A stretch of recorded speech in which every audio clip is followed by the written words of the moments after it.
Hi, and welcome to Lock Haven's A Senior Moment. I'm Mary Beth Truitt. I'm the marketing director at Lock Haven, and we're so glad that you're here joining us today. It is a beautiful day, and I'm so happy to be in one of the area's nicest parks, my opinion anyway. I'm at Rothwell Park in Moberly, Missouri.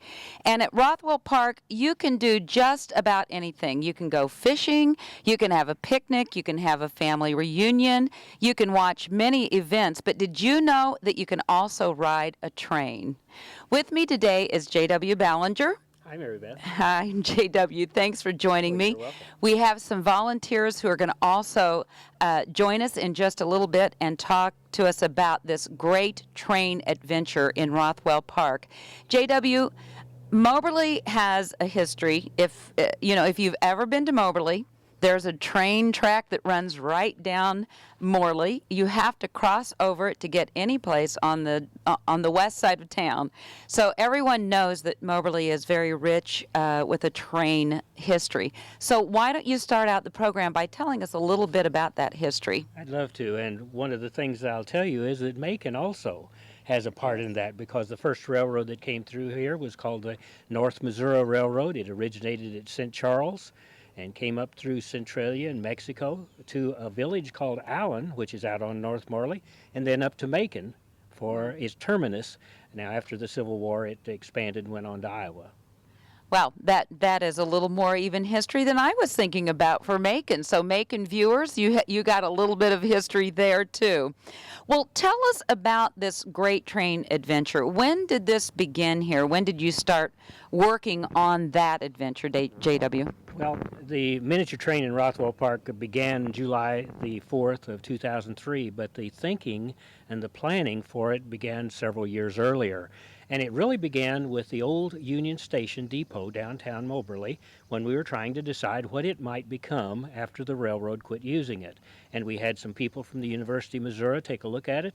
One of the suggestions they had is that it needed a little train to go around the Union Station. Mm-hmm. Well, of course, the 1995 tornado came along and made some damage to that area downtown, and that never worked out. So we had to find a place to put our train.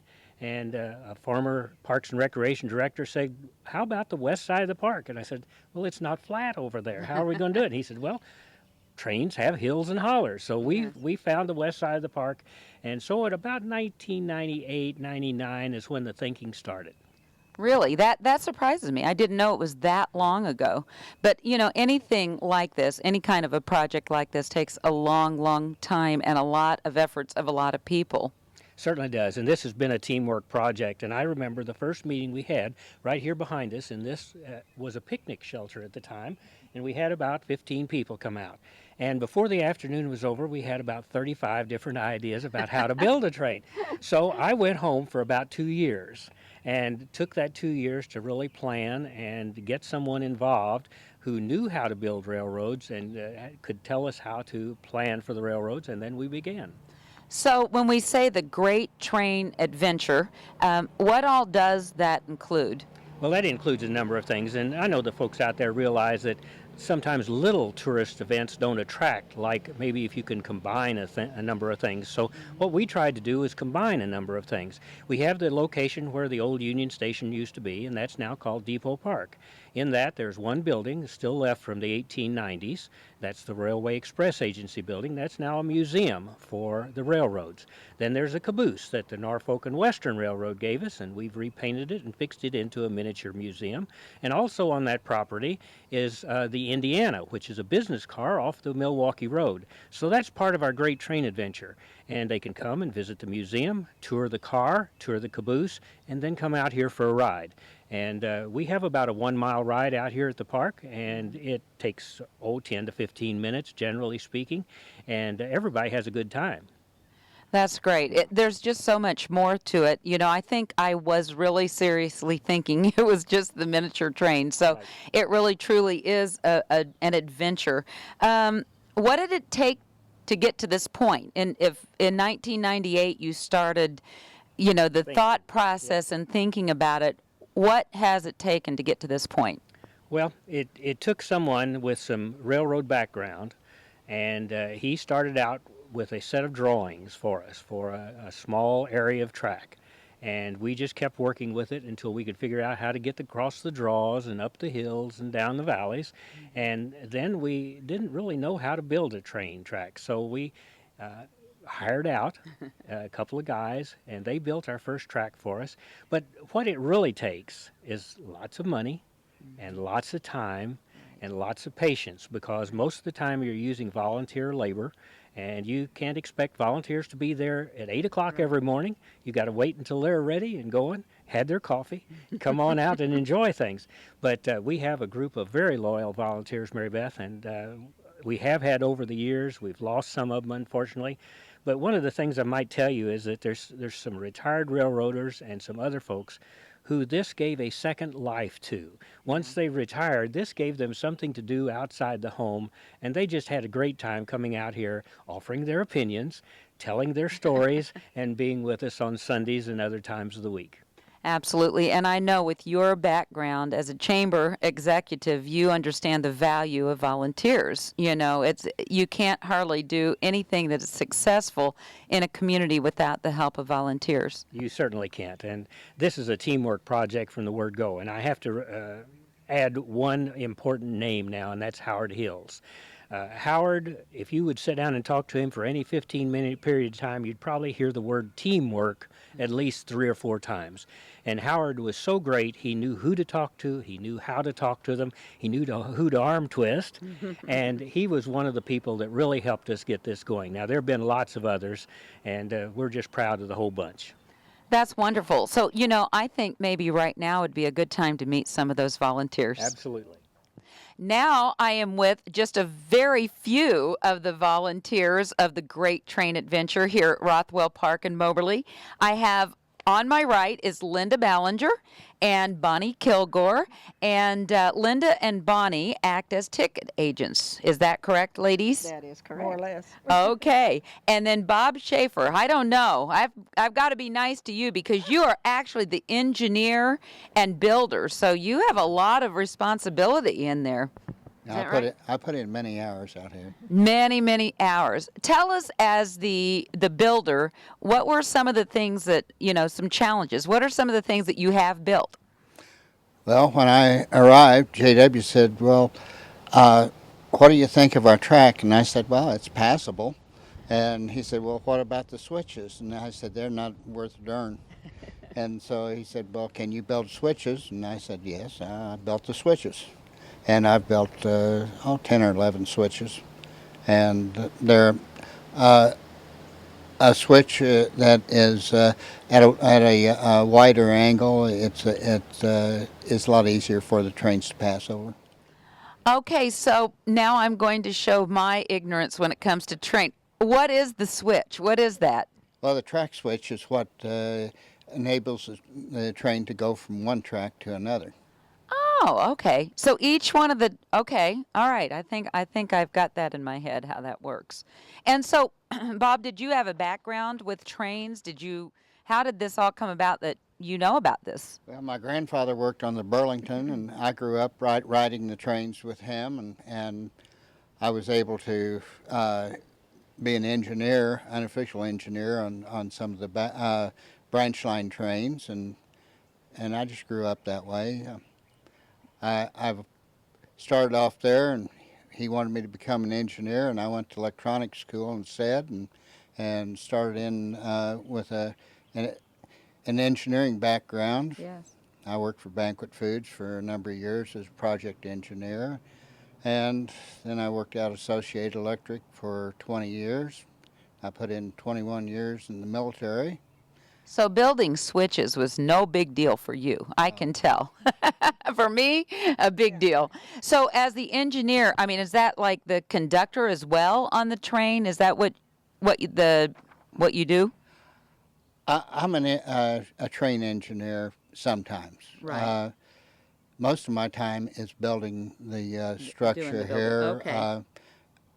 I've done everything with working with the master gardeners. I wanted to And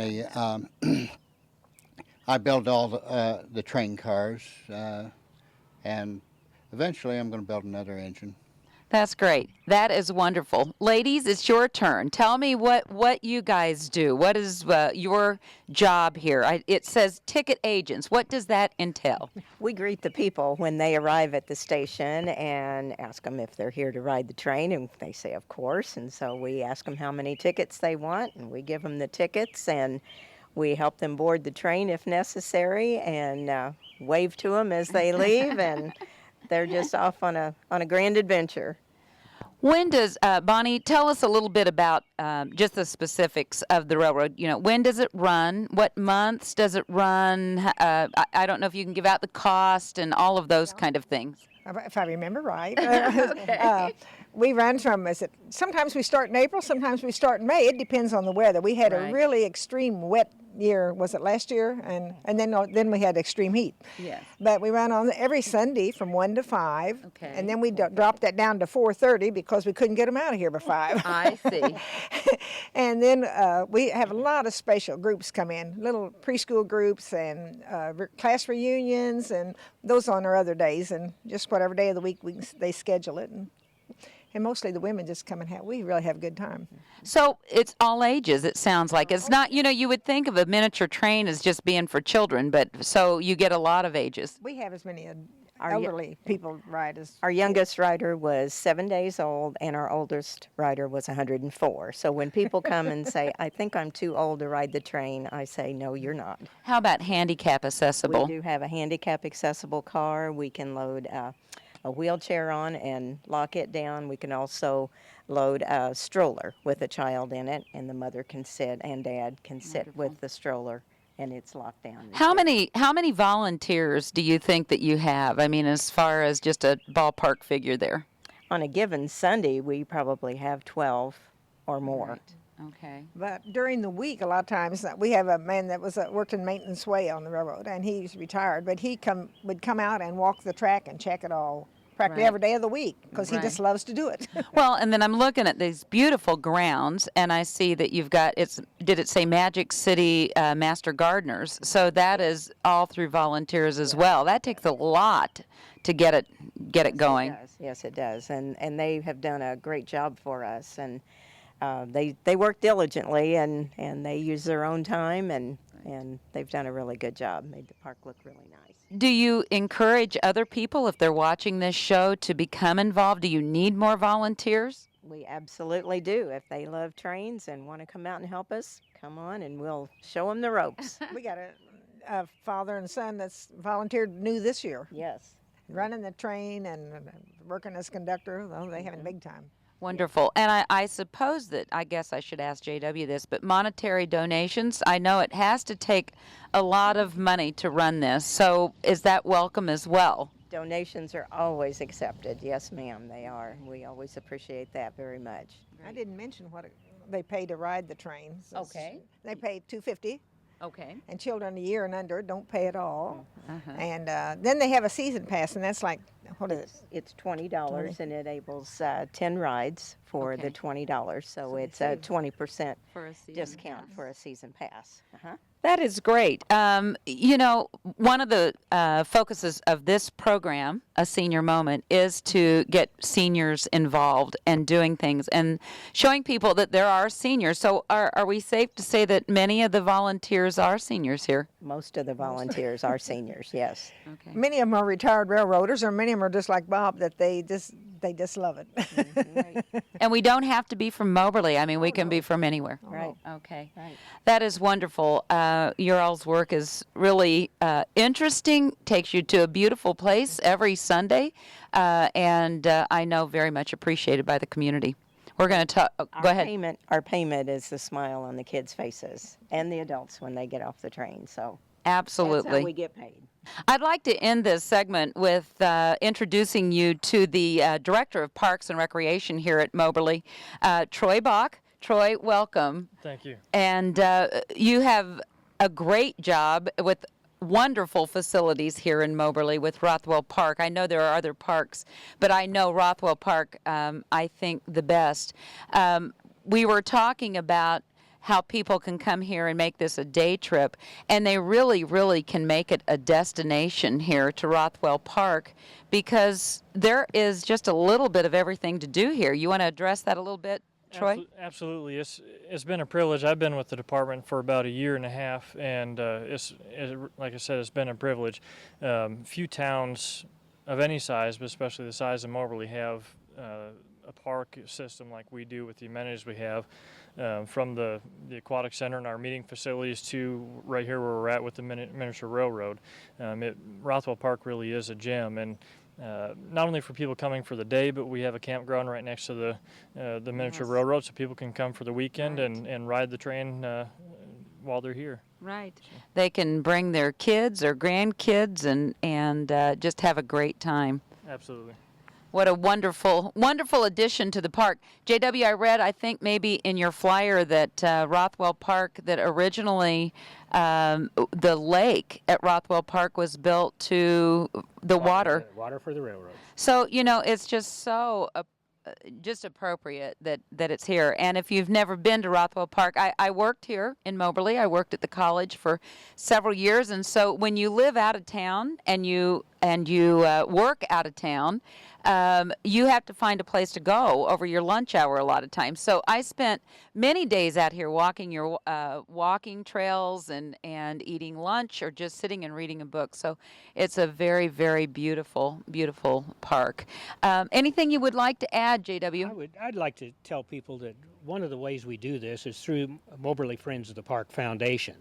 And our only purpose is to enhance Rothwell Park and other parks within the city of Moberly. And that's what we do. We raise money, and the miniature train is a part of that foundation. And every bit of money that goes into the train or into the foundation eventually goes back into the park system in some form or fashion. That's wonderful. That is wonderful. Well, this has been a great day. The weather held out for us. We're very thankful for that. It is spring in Missouri, and so if you're looking for something fun to do, make sure that you get out to Rothwell Park. Also, I want to tell you, if you ever have any questions on Lock Haven and Macon, we would sure love to answer those questions for you, and we would love to give you a tour anytime you'd like to come see us. Give us a call at 660-385-3113. And I do want to share for Rothwell Park. I'm sorry, for the Great Train Adventure. You have a website, so anyone can go on to www.moberlyminitrain.com. And JW, is there a phone that you would like to share? Yes, my phone is the one that usually gets called, and that's 660-263-7139. And we talk to a lot of people about setting up special birthday parties and all sorts of things, so please call me. Yes, group rates, bring a group, bring a bus, bring the kids, whatever you want to do. This is a great destination right here in Moberly, Missouri. Thank you so much for joining us today, and we will see you the next time we have a senior moment.